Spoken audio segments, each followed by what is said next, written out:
Полиено со бензин и запалено. Вака разбојниците кои утрово ја ограбија експозитурата на Тутунска банка во Скопски Чаир ги сокрија своите траги. Како по филмско сценарио, за време на разбојништвото во банката не дозволиле ништо да ги спречи за да ги украдат парите. Прво се степале со обезбедувањето, а додека бегале со автомобилот Голф 5, испукале еден куршум во воздух. Со возилото се движеле по булевар Словенија, ствртиле кон скопската населба Шуто Оризари, а веднаш потоа по тесните улички кон пругата.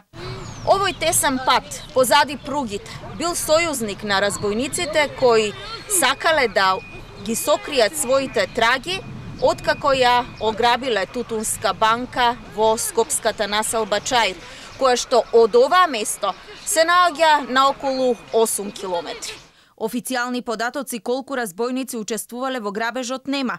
Се шпекулира со тројца или четворица. Дали биле маскирани, дали некој ги чекал во голфот пред банката, нема информации. Не се знае ниту дали возач ги чекал на местото каде го запалиле голфот или пак таму имале паркирано друг автомобил со кој избегале. Полицијата неофицијално пронашла една рамка за пиштол која ќе се вештачи за да се утврди дали е користена во извршување на други кривични дела.